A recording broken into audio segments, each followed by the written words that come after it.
Мынау былтырғы шөп па? Биыл шөп па мынау? Мынау былтырғыдан қалған 500 шөп, 30 рулон шөп қалған. Сол биылғы шөп мына жауын-шашын көп, әлі түсіргенбіз жоқ. Енді осыдан былай түсіреміз деп жатырмыз. Былтыр жақсы болып желінбей қалды ба? Мынау айтты. Заманның жақсылығы ғой. Шөптің көптігі одан кейін. Заман жақсы, сондығынан қалып қойған жер шөпіміз. Көк көп болып жүр екен. Алматы жақ құрап кетті баяғы шілденің өзінде. Енді мына жерде өзі мынау екінші көктеу, бірінші көктеу, жазғы тұрым көктеген, одан екінші көктеу осы. Бір айдан бері қайтадан көктеп, қайта жетті. Алсындап көктеген, күзгі алсын деп қоямыз. Осы мына салқын жағы осында екі рет көктейді. Жердің көгінің жағдайы осы міне. Жердің жағдайы осы. Үйлеріңіз осы, өкіметтің сіздер тиімділікке берген үйлер. Мына жердегі салған осы мына 4 үй осы тиімділікке салынған 4 үйде осы екеуінде біз туысқан қарындасым үйі бар, менің үйім бар, қалған екі семья бар, 4 семья осы міне мемлекеттің бағдарламасы арқылы салынған үйлер осы міне.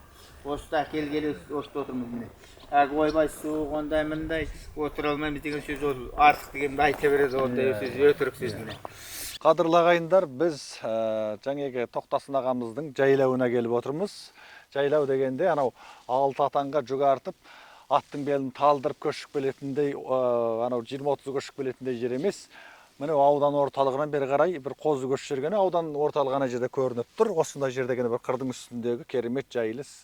Аларғай өзіңіз таныстырыңыз, сонда мына жерге қайсы түлікке қолайлы екен сіз өзіңіз баққанда? Енді мына негізгі осы жерге мал ұстағанда мынаған негізгі жылқы мен қойдың жері екен мына жер. Мынау енді бұрын мына жерге осы деңгейге осы көлемінде 40 000 бас қой ұстаған дейді. Менің естуімді үлкендерден. 40 000 бас қойға жайылыс болған жер дейді осы деңгейде. Соны енді әзір бұл жерде негізінен 2-3 атар жылқы ғана жатады ұзын аяқты малдан. Қалған қойдан осы бір атар қойды мен ғана ауданнан алып кеп, бір атар қойды жазда 6 ай осы жерге бағам. Қалған мал сол аудан төңірегінде ғана ауылдан шығып бағылады. Қой бағатын сонда бұл жерде атқа мінетін қой бағатын адам жоқ дейсіз ғой. Бұл жерде енді атқа мініп былай қой бағып, сиыр бағып ұзап шығатындай адам болмай тұр ғой міне. Ең ұзап көшкен мен осы мына Талшықтан енді 8 шақырым жерге міне жайлауға келіп ауылдың табын қойын бағып жатқан мен ғана міне. Мына құрттап дәрілеп, ақсағын дәрілеп, құрттап биттегенде болмаса мына қораға қамамаймыз қойды. Міне бұл жердің ең ерекшелігі мына жерде бөрі болмайды екен. Мына біз бөрдейміз, қасқырды бөрдейміз ғой. Ит құсы жоқ. Мына 1000 қой міне далада жатады. Сол қаңғаған ит болмаса басқа іштемеден қорықпаймыз. Міне жердің жағдайы, еліміздің жағдайы жақсы. Ұры да жоқ. Жерде міне қасиет осы ғой. Міне мал деген күндізінен далада жатады міне. Ерекшелік осы ғой міне. Мына суат бәрі бар ғой осы жерде суат. Міне жерден біз құдығы ашып, міне жерден міне су шығарып, үйден міне малды үйдің қасынан суарып отырмыз құдықтан. Міне жерде міне құдық бар, құдықтан су шығарып әзір төккенен су шығарып қойдық. Осы жерден осы 1000 бас қой міне 30-40-та ір қара жатыр. Міне 30-40 қара осыдан су ішіп, міне үйден су ішіп тұр. Қамдап тұр. Мынандай бір контейнерді әкеліп алдыңыз да ішіне әдемі үй жасап алдыңыз. Міне контейнерді әкеп, мына жерден кішкене бірер бөлмелі мына блок көрпіштен, көк көрпіштен бір-екі бөлмелі үй жасап алғанбыз. Міне бұтканы әкеп, осы менен тірлігіміз осы болып жатыр міне. Жаздың бір 5-6 айында. Ал мына жерде өзі көп адам қарауы мүмкін. Жылға қарай салқын болады ма, қандай болады екен? Жоқ, мына жерде енді ондай ыстық болады. Болғанмен мына жерде жел тұрады екен жазда. Өзі қоңыржай жел тұратын жер осы деңгей. Малға жайлы. Ондай қатты ыстық өте өтімді болмайды. Мынау шұңқыр жер емес, дөңес жер мынау. Дөңес жер жел жүріп тұратын жер мынау. Жақсы, онда мынау қой жағыңызды барып бір көре көтек жаңағы.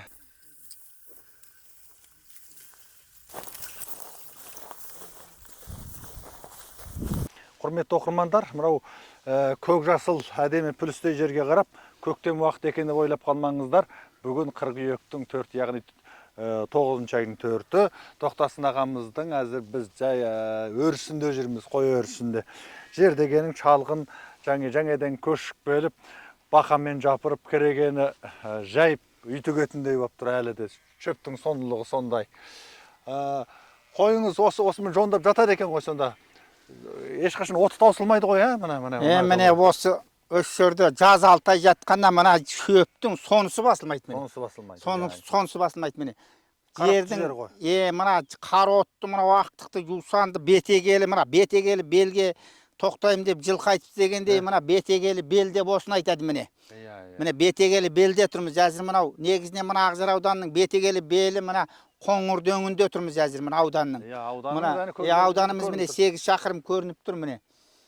Мал жайылышыбыз осы, жайлаулыгыбыз осы міне. Жер жагдайы осы, мал жагдайы осы. Жерине карай мал өсөр дейт. Жер. Элине карай ер өсөр дейт. Міне биз өзүмүздө өсүп өнүп жатырмыз, амандык болса, малымыз да өсүп жатыр. Жагдайымыз осы. Жагдайларың жакшы экен, мына малга тыянакты жакшы экен го, мына малдын аягы менен тозбайтындай жер экен. Кунарлы.